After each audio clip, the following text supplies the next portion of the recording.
설교 제목 읽어보겠습니다. 시작. 사순절입니다. 뭐라고요? 사순절입니다. 사순절입니다. 예수님이 십자가에 못 박히시기까지의 40일을 사순절이라고 부릅니다. 사순절의 시작이 언제냐 하면 이번 주 수요일입니다. 예, 이번 주 수요일입니다. 대체 휴일이죠, 수요일. 그래서 성회 수요일이라고 얘기하는데 그날이 바로 우리는 이 예수님 십자가에 못 박히시기까지의 시작하는 날로 보게 됩니다.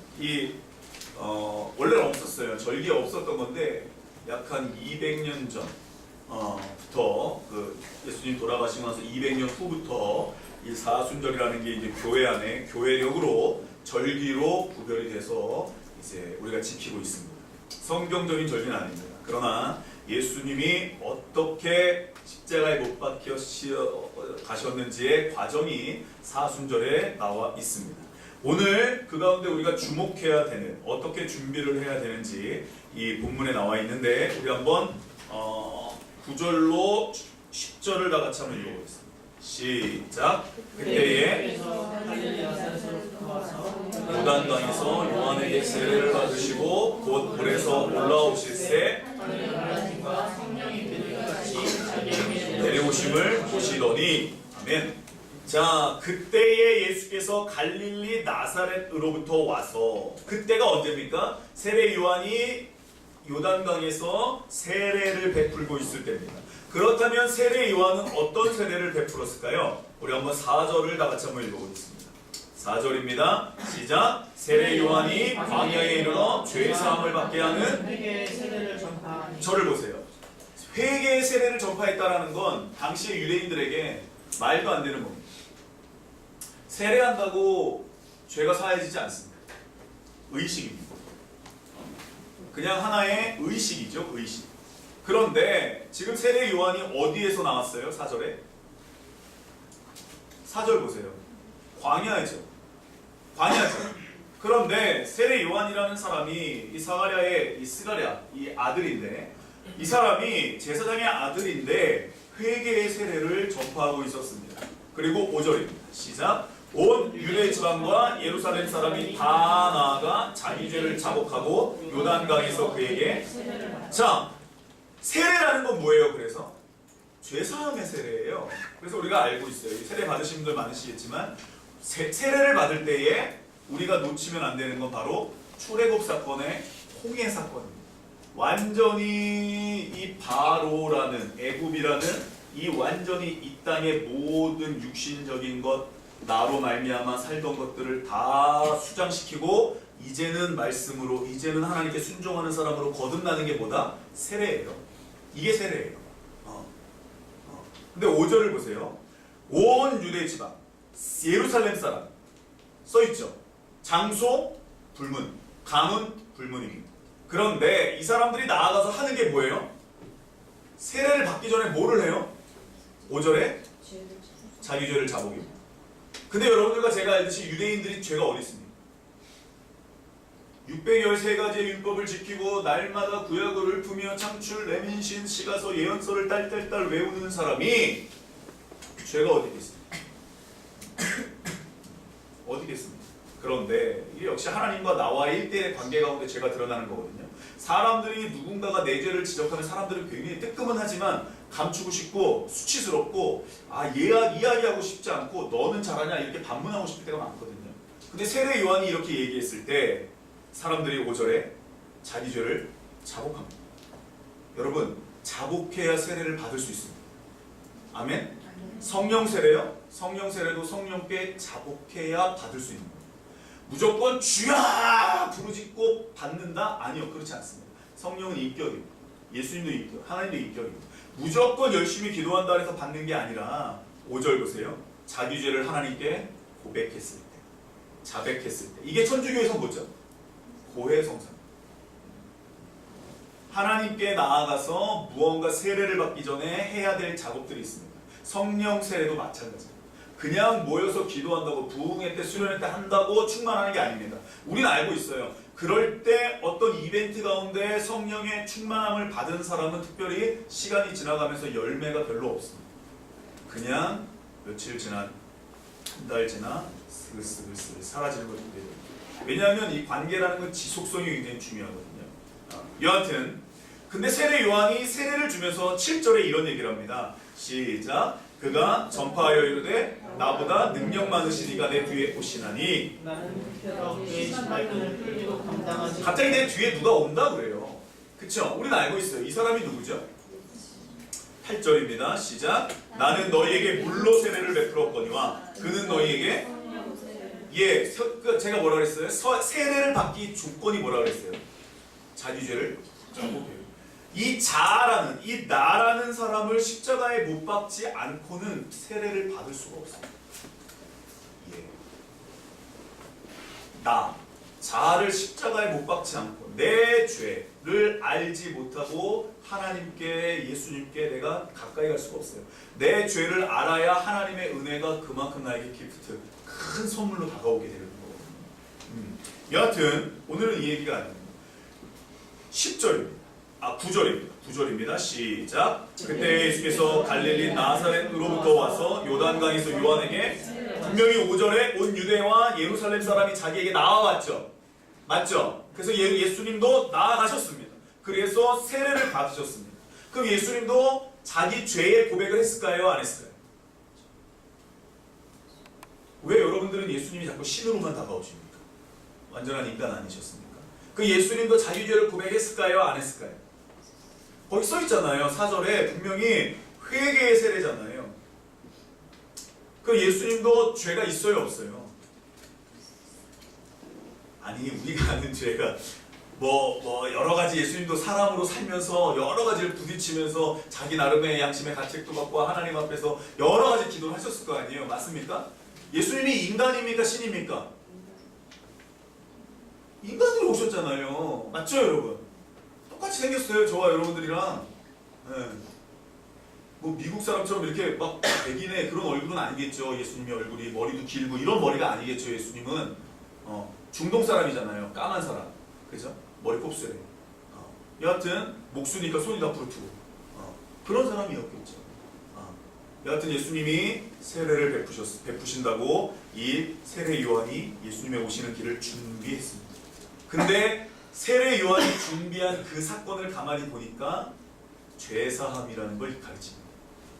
예수님이 다시 오시기 전까지 준비해야 될 사람들의 첫 번째 과제가 뭐다? 죄사함이 무엇인지를 가르쳐요. 예. 하여튼 오늘은 제가 이렇게 뭘 어려운 걸 말씀드리려고 하는 건 아닙니다. 사순절이 시작이 되는데 우리 한번 10절을 다 같이 한번 읽어볼게요. 10절입니다. 시작. 물에서 오르실 때 하늘이 갈라진다. 성령이 내리같이 자기에게 내려오시는 거기 한번 줄쳐볼게요. 갈라진다. 그 다음에 이렇게 써놓으십시오. 아노이고라고 써놓으십시오. 이게 뭐냐면 헬라어로 갈라진다라는 뜻입니다. 아노이고. 근데 어떻게 갈라집니까? 우리 알고 있죠? 쫙 갈라져. 그냥 갈라지는 게 아니라 휘장이 갈라질 때처럼 쫙 갈라지는 게 바로 아노이고라는 단어입니다. 우리도 그렇게 찢어지다, 갈라지다, 쪼개지다 뭐 이런 단어가 있잖아요. 근데 아노이고가 무슨 뜻이라고요? 쫙 갈라져. 성령이 비둘기의 형상으로 내려오시는 것을 예수님이 보셨습니다. 그러니까 예수님은 세례 받으면서 두 가지를 봤어요. 첫 번째가 뭐예요? 하늘이 갈라지는 것이고요. 두 번째가 뭐예요? 성령의 모습을 보셨죠. 비둘기처럼 내려오시는 그런 모습을 보십니다. 이러한 현상이 예수님이 세례를 받을 때 나타났던 현상이에요. 근데 세례를 받기 전에 어떤 작업이 필요하다고요? 네, 내 죄를 하나님께 고백하는 작업이 필요합니다. 성령 세례를 내가 받을 때에 무조건 블로블로가 아니라 나 같은 죄인, 나 같은 사람 이라는 자기 마음을 치는 게 굉장히 중요한데 잘 보세요. 어떤 현상을 원하는 게 아니에요. 어떤 막 블로블로를 원하는 게 아니라 성경에 기록된 말씀은 뭐냐면 하늘이 갈라지는 것. 이게 바로 아노이고 현상인데 아노이고의 현상이 세례를 받을 때 나타나는 거예요. 근데 그때 어떤 현상이 나타나냐면 세례를 받고 예수님이 사역을 시작하거든요. 맞죠, 여러분? 그러니까 세례를 받고 하늘이 쫙 갈라지고 성령을 내가 경험을 딱 하고 나면 내 옆에 있는 사람들이 나를 보면서 어머, 저 사람이 옛날 사람 같지 않네 이런 고백이 나옵니다. 이해되십니까? 다시요. 예수님이 안오이고 현상을 경험했어요. 예수님이 완전히 새 사람이 됐어요. 거듭났다라는 표현이죠, 이게. 그리고 나서 안오이고 하늘이 열리는 걸 경험하고 성령 세례를 받고 나서 그분이 어떻게 변했다고요? 옆 사람들의 고백이 변했어요. 뭐라고 변했어요? 어머, 나사렛 사람 아니야? 어머, 사람이 어떻게 질병을, 어머, 어떻게 저래? 이렇게 평판들이 바뀌게 됩니다. 이게 예수 믿는 사람들의 특징입니다. 이게 제가 이해를 잘 하셔야 돼요. 무조건 착한 사람이 아니에요. 양심 있는 사람이 아니에요. 예수님은 성전에 가서도 이걸 다 엎어버리고 별의별 소리를 다 들어서 사람인데. 다시요. 사순절을 시작할 때 이 사순절의 과정을 잘 보시면 예수님이 어떤 작업을 했냐면 처음에 죄사함, 그리고 요단강에서 세례 요한에게 세례를 받으셨어요. 그리고 그때 나타났던 현상이 하늘이 갈라지고 비둘기 같은 형상으로 성령이 오시는 걸 경험했어요. 그랬더니 주변의 사람들이 평판이 어떻게 됐다고요? 어떻게 됐어요? 어머, 나사렛 사람 아니야? 어머, 목수 아니었어? 마리아 아들 아니었어? 이런 고백을 듣게 되거든요. 사순절에 예수님이 행하셨던 일들을 우리가 쭉 따라가려면 예수님은 우리와 완전한 같은 인간이셨다. 두 번째, 세례는 예수님도 받았고 나도 받았다. 맞습니까? 이 공통점이에요 지금. 근데 우리 옆 사람 보세요. 이 옆 사람들의 평판이 다르다. 그러면 저와 여러분들은 뭔가 지금 예수님하고 다른 길을 가고 있다. 이해되십니까? 이게 되게 중요한 거예요. 왜 교회 다니는 사람이 그러냐? 저 지금 착하게 뭐 이런 걸 얘기하는 게 아니에요. 성전에 들어가서 예수님이 채찍질을 하고 성전에서 장사하는 사람들의 삶을 다 엎었거든요. 그럼 사람들이 그러겠죠. 어떻게 사랑이 많으신 예수가 저런 짓을 해? 어머, 내가 교회 다니는 사람 치고 저렇게, 야, 어떻게 저렇게 믿어? 이게 내 기준이냐 하나님 기준이냐에 따라서 얘 행동이 다르거든요. 그래서 내 기준을 완전히 세례를 받기, 이 성령 세례, 이 물 세례는 우리가 한 번을 받지만 성령 세례는 계속 받잖아요. 성령 세례를 받을 때마다 내 죄를 고백하고 내 죄 사함의 원천으로 하나님 성령과 교제하고, 그러다 보니까 하늘이 갈라지고 하나님의 마음을 보게 되고, 하늘이 쫙 갈라짐과 동시에 내가 완전히 내가 사는 게 아니고 말씀으로 사는 사람이 되고, 이것을 내 옆 사람이 가족이 또 내가 보게 되면서 하나님의 은혜라고 경험하고, 이게 바로 사순절에 예수님이 시작하신 겁니다. 예. 11절을 다 같이 한번 읽고 시작.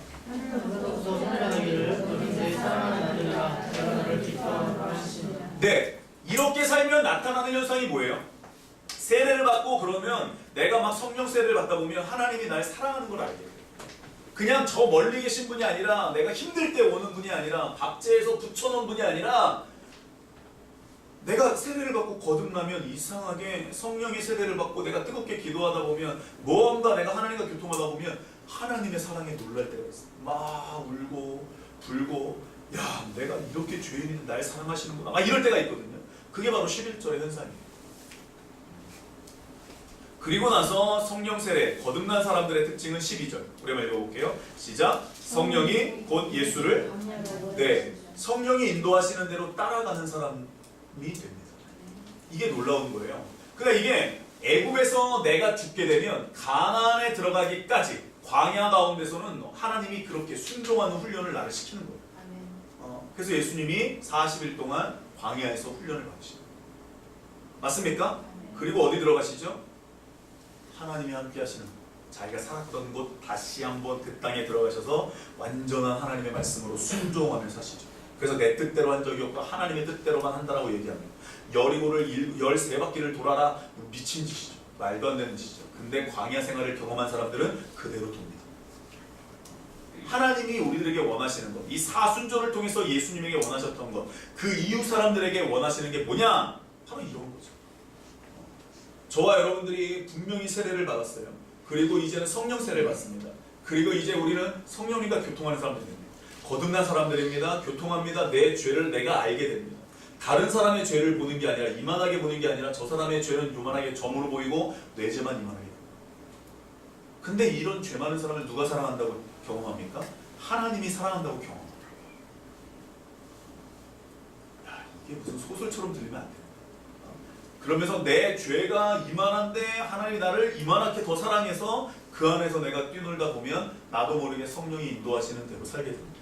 조막이나 궁궐이나 상관이 없게 되는 사람이 되는 거예요. 그 어디나 하늘나라가 돼요. 이게 언제부터 시작이라고요? 사순절부터 시작이에요. 물론 예수님이 십자가에 못 박히기 전과 이게 있지만 예수님이 처음에 사역을 시작하실 때 갭이 있지만 시작하실 때 어떻게 시작하신 건지, 이 거듭남이라는 게 도대체 무엇인지, 이 자기죄를 자복하는 게 얼마나 중요한지, 이게 얼마나 중요한지. 아멘? 예.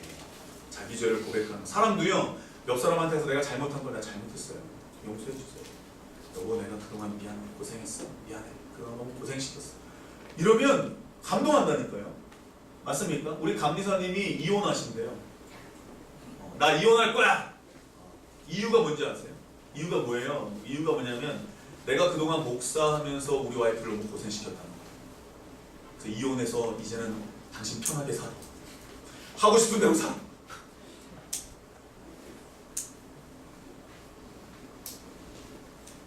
때다 이러지 마시고요. 깜짝 놀랐어요. 우리 그러니까 이게 그런 게 아니구나. 여러분, 그런 말을 했을 때 이건 아닌데, 우리 아닌 건 알고 있어요. 근데 감동하더라니까 사람들이. 그 사모님이 말씀을 들었어. 얼마나 감동하시겠어. 사람도 말로 내 죄를 고백하고 내가 뭔가를 나 같은 사람 만나서 고마워, 사귀어줘서 고마워, 나 같은 사람을 남편으로 아내로 이렇게 나 같은 사람 키워줘서 고마워, 이런 얘기 했을 때 되게 감동하거든요. 네, 여러분, 네가 먼저 나한테 사과해야 내가 사과하지, 막 이런 것들. 이는 이루, 악은 악으로. 그러니까 이 세상이 너무나 완악해져가고 마태복음 24장처럼 정말 사랑이 식어지고 정말로 점점 주님 오실 때는 가까워지고 사람들은 점점 이렇게 되고 있어요, 이 시대. 그때 우리 그리스도인들이 어떻게 나아가야 되는지 다시 한번 예수님의 사순절의 행적을 이제 우리가 약 5주 동안 추적해 볼 겁니다. 아멘. 그래서 예수님이 우리에게 어떻게 가르쳤는지 다시 한번 그 가르치심을 기억나게 하실 성령을 바라보면서 사순절을 다시 한번 살아가 보는 겁니다. 아멘. 예, 오늘 말씀 꼭 기억하세요. 분명히 세례 요한이 준비했어요. 어떤 준비? 죄사, 자기 죄를 자복하는 것. 이게 얼마나 중요한지, 믿음 생활할 때 이게 얼마나 중요한지, 성령 세례 받을 때 이게 얼마나 중요한지. 내가 거듭난 사람은 내 옆 사람이 먼저. 근데 옆 사람이 모르는 거듭남? 저는 그거 잘 안 믿어요. 진짜 안 믿어요. 잘 안 믿어요. 기도하겠습니다.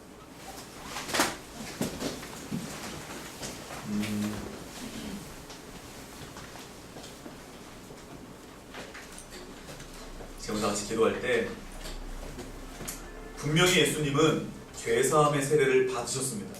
자기 죄를 자복하는 거예요. 우리랑 출발점이 똑같아요. 그리고 자기 죄를 자복하고 나서 경험한 게 뭐예요? 물에 들어갔다가 자아가 완전히 수장되니까 예수님이 보는 게 하늘이 열려요. 안 오이고 쫙! 하늘이 열렸어요. 자기가 죽고 하늘이 열리는 걸 경험했어요. 비둘기 같은 성령을 경험해요. 그리고 사역 요이 땅 하세요. 우리는요, 세례 받았어요. 광야 생활 하고 있었어요. 때로는 어렵고 힘들고 예전이 좋았고 이런 혼란 가운데 우리가 살 때가 있었어요. 그러면 가나안 들어가면 뭐라고요?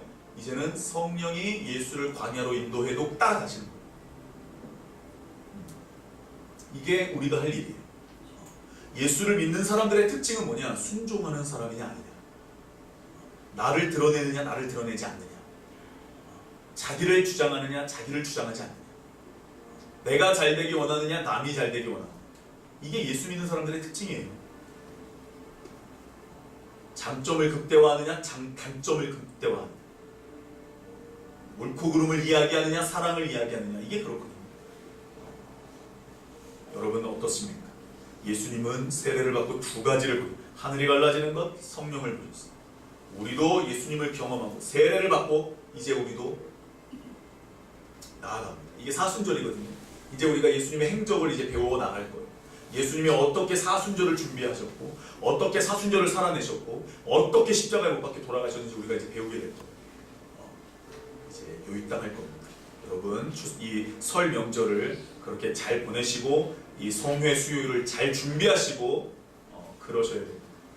항상 믿음으로 기도합니다. 하나님 그런 사람이 될 수 있게 달라. 하나님 이번 설 명절이 있지만 이 사순절을 잘 준비함으로 인하여 나도 예수님처럼 결국 우리가 예수를 닮는 게 목적이거든요. 나도 예수님처럼 살아갈 수 있는 사람이 되게 하여 주옵소서. 우리 가족이 나를 보고 먼저 변했다. 어머 좀 이상하다. 옛날엔 교회에 빠져있더니 어머 얘 집에 왜 이렇게 잘해. 어머 설거지가 하나도 없어. 어머 얘네 방이 왜 이렇게 깨끗한 거야. 어머 씀씀이가 달라졌어. 어머 계획이 있어 보여. 말하지 않아도 하네. 어떻게 된 거지? 어떻게 엄마 아빠 마음을 알지? 변화가 다른 게 아니에요 여러분. 교회 다녀서 변화됐다는 소리를 들어야 돼요. 예수 믿어서 변화됐다는 소리를 들어야 돼요. 그게 사순절입니다. 그럴 수 있는 사람 될 수 있게 달라고 시간 가운데 우리 합심하여 안노이고 비둘기 같은 성령 경험하여 나도 이 땅 다시 한번 시작할 수 있는 내가 되게 해달라고 우리 합심하여 같이 기도합니다. 아버지 하나님 감사합니다. 오늘 말씀을 통해서 아버지 하나님이여 내가 어떻게 사순절을 준비해야 되는지 알려주셔서 감사합니다. 하나님이여 내가 이 사순절을 준비할 때에 금식도 했었고 마음도 아파했었고 기도실 가서 아버지 하나님께 눈물을 흘려 기도도 해봤습니다. 그런데 하나님 안 오이고 하늘이 달라지는 것, 성령이 비둘기의 형상으로 오시는 것, 그리고 나서 성령이 인도하시는 대로 내가 순종하는 것, 이 모습이 너무나 부족했습니다. 성령이 나를 광야로 인도하시던 가나안으로 인도하시던 상관이 없는 사람인데, 아니 상관이 없어야 되는데 왜 내가 광야로 가야 되냐고, 왜 내가 이렇게 어려워했느냐고, 왜 이 문제는 안 풀리냐고 세례를 받았으면서도 여전히 성령 세례도 받았으면서도 변하지 않는 모습을 보게 됩니다. 오 아버지 하나님 우리의 모습을 용서하소서. 우리의 모습을 용서하소서.